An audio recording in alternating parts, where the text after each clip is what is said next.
todos, nós estamos iniciando mais um programa com o Dr. Oscar Nitiapano, cogitamente com o Guilherme Mitulai, trazendo para vocês as últimas informações da política.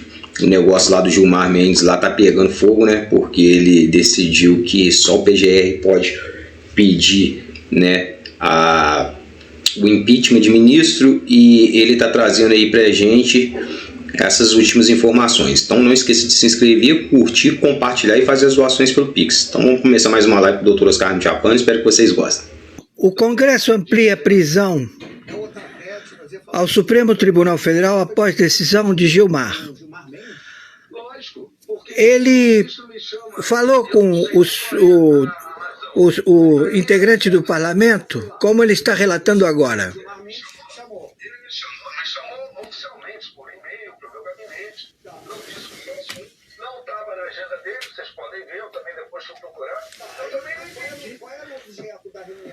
Eu não sei. Eu fui levar uma carta pela anistia, já que eu fui chamado para ele, para que os grandes homens da República pacifiquem esse país. Está na hora dos grandes homens da República. Mas qual é o sentido de pedir anistia para um ministro do STF? Aí, para mim, também é um fantasma. E qual é o sentido do ministro do STF querer vazar uma decisão dele um dia antes dele publicá-la, uma decisão que cabe ao Poder Judiciário, uma decisão que é absurda e que eu nada poderia fazer? Numa reunião que eu estava indo sem nem saber do que era a reunião. Eu fui levar ele a carta da anistia. Eu já critiquei a decisão. Eu recebi sinal de guerra. Eu já critiquei a decisão de Gilmar Mendes e não entendo e critico a posição de um senador que vai a um ministro pedir, aliás, uma anistia que para mim também é imoral e escandalosa, já que não é um favor das ruas. Cada um tem o seu. Você pode ter a sua opinião e por isso que a democracia é boa, eu posso até respeitar e respeito. Agora, o que eu quero dizer é o seguinte, respondendo a sua pergunta. Eu estou indo para uma audiência que eu não sei do que é, do que eu fui chamado, e vou em cortesia, os poderes têm realmente que se falar. Eu levei uma mensagem de paz e a gente recebeu um grito de guerra. Aí o senhor saiu de lá, saiu da reunião, o senhor saiu, e aí voltou para o Senado, leu a decisão, entregou a carta depois, né, pelo que eu entendi. Entregou depois. Não, entregou na hora. Eu entreguei na hora. Eu saí como advogado e fui ler a decisão. Eu fui aproveitar a oportunidade de levar uma bandeira branca ao ministro. Você entregou a carta sem saber do...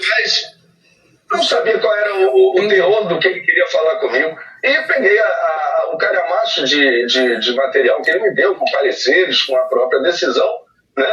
E cheguei no meu gabinete, deixei para minha equipe para ela ler com calma, que depois eu ia ler com calma. No dia seguinte sai esse anúncio no Diário Oficial, que aí é o local certo, né? Eu também não sei não, André, por quê? Será que era para eu vazar e me botarem no inquérito sigiloso?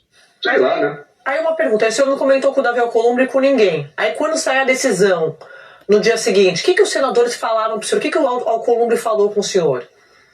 Tudo que está sendo aí falado na mídia. Uma surpresa enorme do parlamento. Ele se manifestou, inclusive, na abertura da sessão do Senado, que eu estava presente, e todos nós damos apoio. A inércia do Senado Federal, em especial, dentro de um sistema que é democrático, de freios e contrapesos, que não está funcionando, porque eles deixaram esse vácuo de poder, que a gente sabe que não existe, alguém ocupa, ele tem feito muito mal para o país.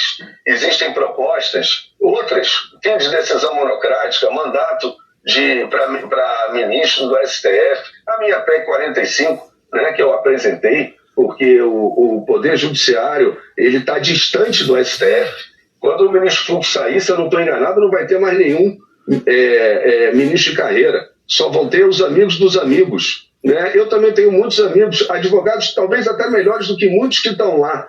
Mas faz sentido eu indicar? Esse é o processo de escolha. O ápice da carreira da magistratura tinha que ser o STF, para que ele fosse um tribunal técnico. E o senador Alcolumbre, os demais senadores, todos surpresos, ninguém sabia, como o senhor, pelo que o senhor observou. Ninguém sabia, nem eu sabia também, porque ele falou que ia dar uma decisão na DPF, e o que eu posso falar, eu respeito. Senador, com atenção.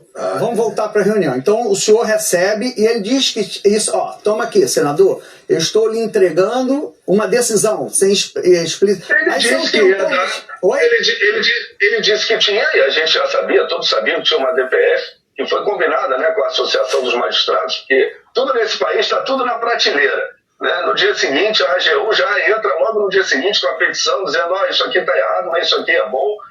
Tá tudo combinado. A gente sabe, a AMB já tinha entrado há algum tempo, a Associação do Magistrado do Brasil, com uma DPF. O ministro disse, né, que estava com ele e que ele ia dar uma decisão. Mas não disse o teor da decisão. Não disse o teor da decisão. Ele disse que ia dar uma decisão, que ele ia resolver, decidir sobre a questão da tramitação do processo de impeachment. Mas o senhor saiu do gabinete com o decreto embaixo do braço. Aí quando cheguei a sair com um monte de papel debaixo do braço, deixei para minha equipe estudar. Eu não sou me diz avisou o senhor o que era? Os abusos do STF são do STF. Eu tenho que trabalhar lá na ponta legislativa. Sim, eu ia fazer o que com aquilo? Eu ia dizer, não dê essa decisão, não. Não, mas o senhor saiu de lá com a decisão em mãos? O senhor saiu de lá com a decisão em mão ou com o caso em mãos? Uma decisão. Com pareceres, com praticamente a cópia de todo o processo, é a própria decisão que foi publicada no dia seguinte. Aí o senhor entrega para a sua assessoria. Pode ser que tenha sido por lealdade até. Não vou julgar, eu só não compreendo.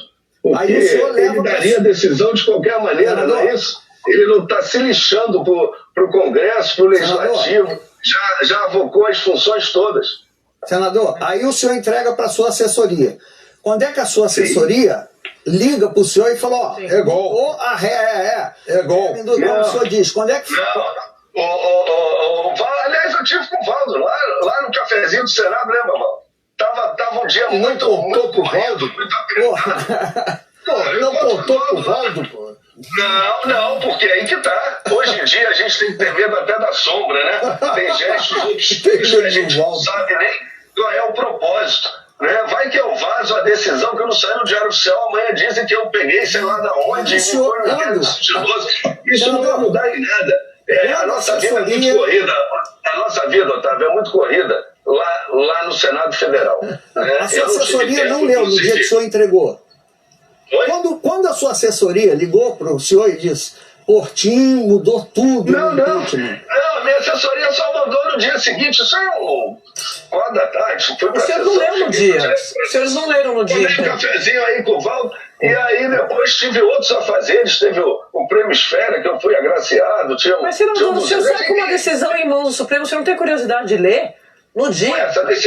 Essa decisão é uma decisão técnica. Eu passo a minha assessoria jurídica e disse, vocês têm aí um tempo aí até segunda-feira para ler. No dia seguinte sai a decisão no jornal, Diário Oficial do Jornal.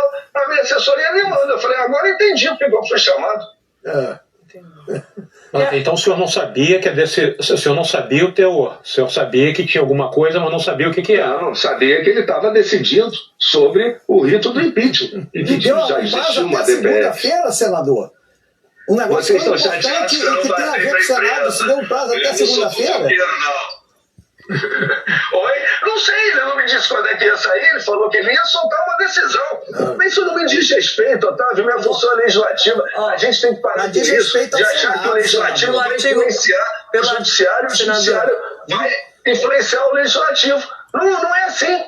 Cada casa no seu quadrado, isso que a Constituição manda, e é isso que está tudo de perna pro ar no país. Senador, pelo artigo 14, o senhor citou o Valdo Cruz, vou passar para ele que ele tem pergunta para o senhor.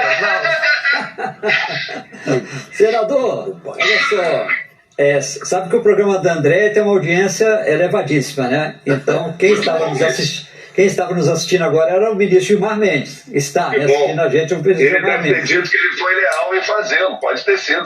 Não, ele falou o seguinte, que chamou o senhor para explicar um caso que sabia que ia ter repercussão, mas que não entregou a decisão para o senhor. Entregou todo o processo, o calhamaço, né, com todo o processo, com o parecer da PGR, sugerindo realmente que pedidos de impeachment passassem, a partir de agora, só pela PGR, mas que ele não entregou para o senhor a decisão. Graças a Deus, então, ministro, porque eu também não li.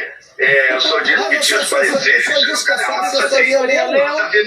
Mas então, o senhor disse que a assessoria... Foi muito rápido, hein? Mas foi muito rápido. Podia ter deixado pelo menos eu ler.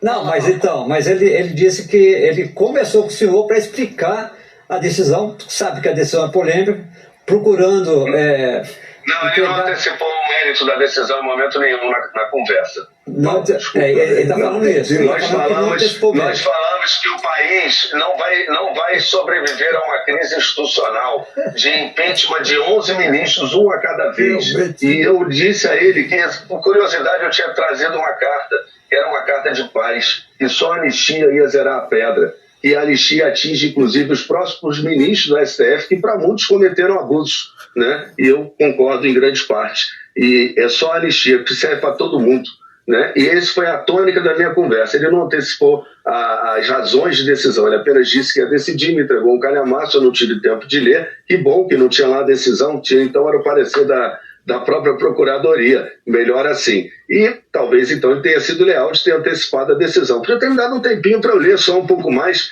mas até segunda-feira eu já vou ter lido toda a documentação. Ele argumentou com o senhor, né, que estava propenso a seguir o parecer da PGR, segundo ele me disse, diante de 81 pedidos de impeachment que estão hoje no Senado, e que a maior parte desses pedidos de impeachment são feitos sem base legal. E a gente sabe que tem isso mesmo.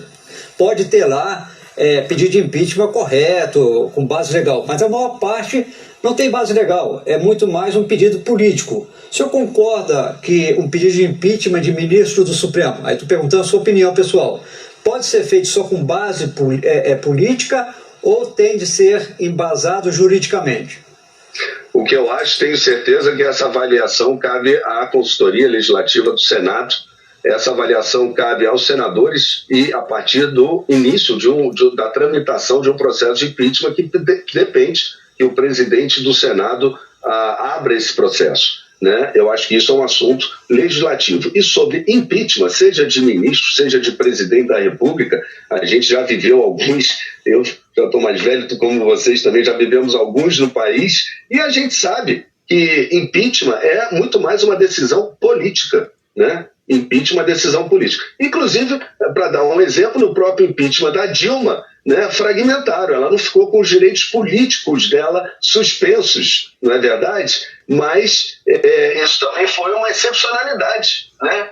O impeachment, como ele tramita no Congresso, que é a casa legislativa de políticos, de parlamentares eleitos pelo povo, ele tem uma conotação política e não pode ser diferente, ele sempre terá. Inclusive, no próprio impeachment da Dilma, demoraram muito tempo, diziam que não ia acontecer e aconteceu, né?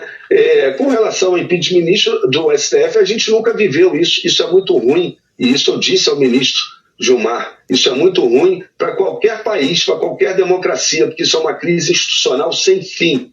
Mas eu acho que a solução de amarrar o Senado Federal, praticamente deixando nula a possibilidade de um caso de crime de responsabilidade, os eleitos pelo povo, que não são os magistrados, ou melhor dizendo, os ministros do STF, né, não poderem decidir, isso não diz respeito ao Poder Judiciário. No caso, não, prefiro dizer ao STF. O STF está distante hoje da sociedade, do legislativo, do executivo e da sociedade por exemplos comuns do dia a dia, do Banco Master a habeas corpus que são dados, não tem nada a ver com Lula, Bolsonaro, com direita e esquerda ou não. A sociedade está feliz com o STF, é tudo uma disputa política, pelo amor de Deus. E para a gente fechar, preciso encerrar aqui, mas Messias, tem chance de passar? Qual que é a conta do senhor? O Messias, como é indicado pelo governo, ele tem chance se a base do governo lhe der os votos. Se a gente pegar a votação do Paulo Gonet, né, ele teve 5 votos, por 5 votos ele não foi derrubado. E para isso, certamente, ele garantiu os votos na base. Nós somos 32 na oposição, né, e podemos, eventualmente, ainda ter uma ou outra defecção. Acho que tivemos 2 na votação do Gonet, mas ele ganharia de qualquer maneira, ele seria aprovado de qualquer maneira. A oposição, nesse caso, tem que ser oposição, e o mais importante, Sadi, a gente tem que discutir esse processo de escolha. Não é por causa de Messias, não. Isso vale para o governo passado, atual e para o futuro, né? Esse processo de escolha está errado. Se botarem lá o Saci Pererê, ele passa. Porque metade tem rabo preso e metade quer ficar amigo do poder. Está errado em um nome apenas, a PEC 45 que eu apresentei, que valoriza a magistratura, a tecnicidade do STF e o processo de escolha, que seja uma escolha de currículos que a gente não tem, e é o que a sociedade toda quer. E, Sadi, depois, se puder, eu fiz chegar a carta que eu entreguei ao Gilmar no próprio dia, a sua assessoria. Se você quiser lê-la ou divulgá-la, já que tratamos dela, é o meu pedido de paz. Obrigada, senador. A gente está sempre à disposição aqui. Um abraço para o senhor, até a próxima. Vou fazer intervalinho, a gente volta aí.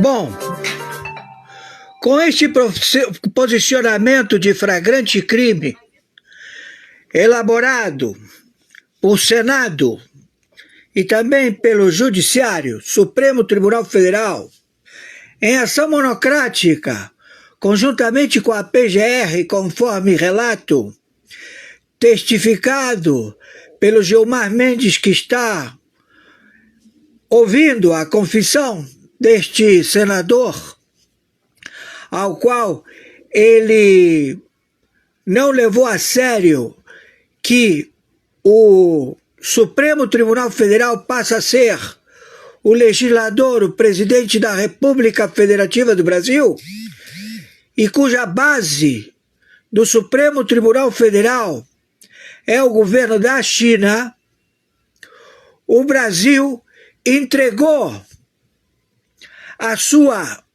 nomenclatura, a sua tutela e curatela de mais de 270 milhões de brasileiros, todos à escravidão da China. Então a China, quando declarou, ainda no dia de hoje, do dia 4 de dezembro de 2025, um pouco mais cedo, alegando que ele estabelece que não permite que venham a se intrometer, a querer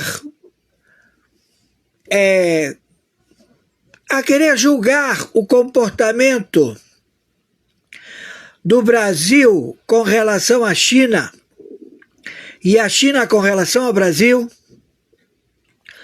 Nós estamos vendo que é uma declaração de guerra, já que o fantoche, que se faz chamar Luiz Inácio Lula da Silva, ele é óbito, ele morreu. E este grupo, conjuntamente com o Senado, com a Câmara do Senado, transferiram a capital, Brasília, para Belém, Belém do Pará, estabelecendo lá um novo continente atribuído à independência da Bahia ao povo indígena, em que esse mesmo plágio, Luiz Inácio Lula da Silva, em discurso falou que o Brasil declarou uma nova independência. Não a independência do ilustre herdeiro da coroa de Portugal, Dom Pedro. Ele estabeleceu um crime contra lesa pátria, um crime de ruptura, sequestro, roubo da independência da República Federativa do Brasil. Então, quem está falando? O senhor Oscar Aníbal Chapano, juiz corregedor arbitral internacional na intervenção pela segunda vez da República Federativa do Brasil pelo artigo 4334, cláusula já determinada a intervenção e a prisão desde o presidente da República, todos os integrantes dos poderes estabelecidos na administração pública do governo brasileiro, a que as tropas do Exército, da Marinha e da Aeronáutica do Brasil, conjuntamente com os Estados Unidos da América, com 123 países signatários do Tribunal Penal Internacional, venham de imediato à captura dos membros do Pleno da Corte do Supremo Tribunal Federal, dos membros do Senado Federal, que já se encontra. Nós estamos estabelecendo, neste momento, a intervenção de guerra atômica nuclear contra vocês, amotinados, terroristas, que se fazem chamar membros do Supremo Tribunal Federal e que trabalham para a China a entregar as riquezas do Brasil a esse conglomerado de ditadores chineses. Estamos em guerra atômica nuclear.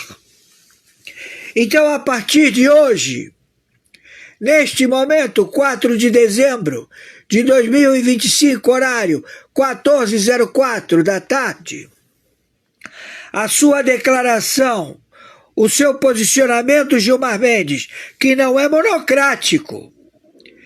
Ele foi feito pela PGR, Goné, conjuntamente com o hardware e o software da administração da China, colocado no Supremo Tribunal Federal a ser executado, quando a China determinou que a sua representação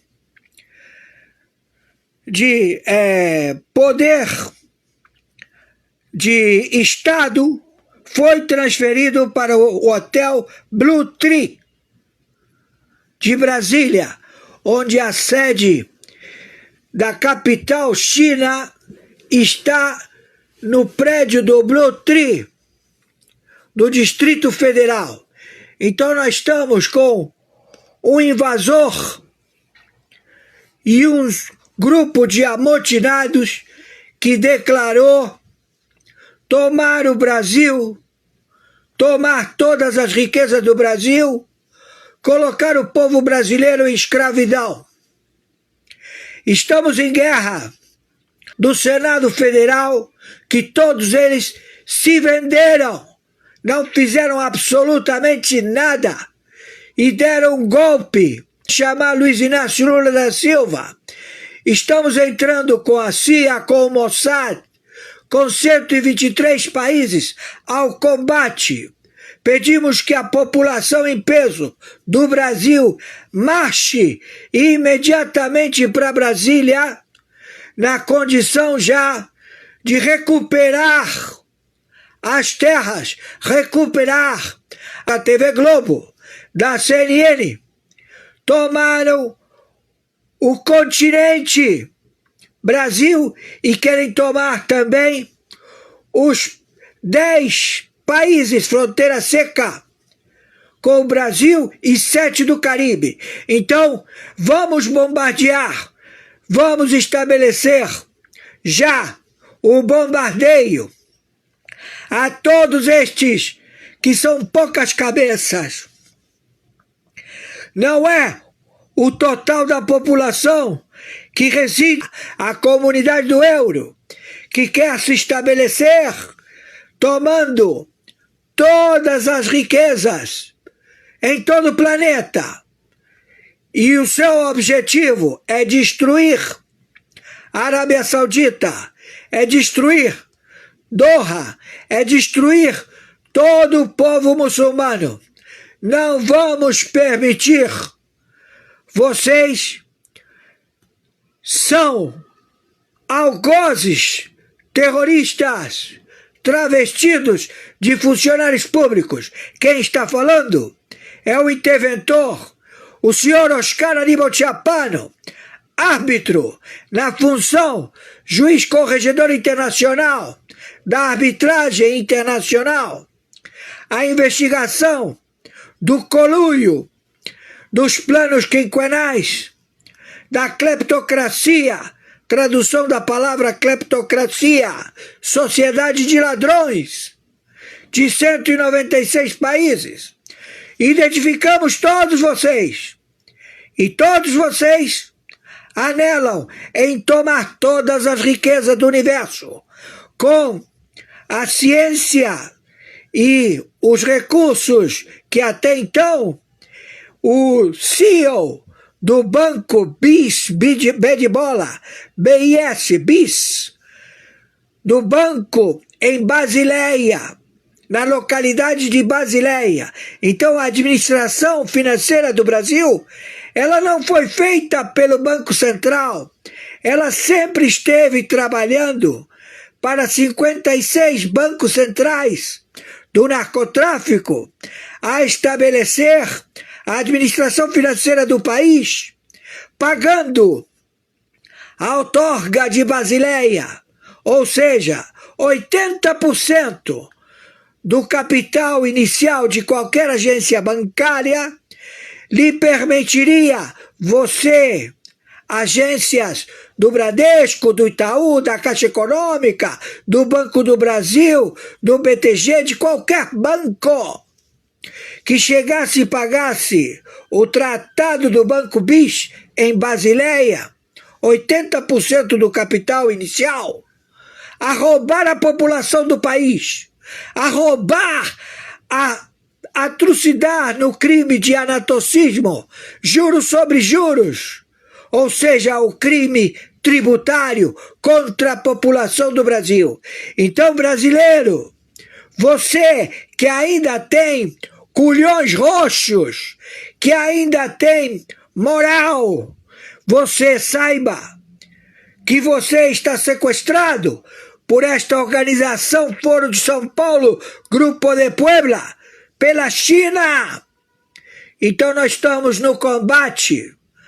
Você tem a opção, ou você passa a ser solução, ou você passa a ser o problema, porque não podemos permitir governadores, prefeitos, que sempre estão a intimidar, a dizer que eles estão com a lei na mão, cobrando juros sobre juros. Isso é crime de usura. Não existe. Então agora, meu amigo, eles vão dizer que não interessa, porque eles vão fazer a vontade deles. E isso não vai valer, meu amigo. Vocês compraram uma briga à morte, onde não vai ficar nenhum em pé. Dores à pátria de vocês, Supremo Tribunal Federal, de todo o Poder Judiciário, que abrigue esta tentativa ou fato já em curso. Você, brasileiro, vai amarelar, vai ficar covarde, ou vai lutar pela sua vida, pela vida da sua família, porque você não vai prevalecer.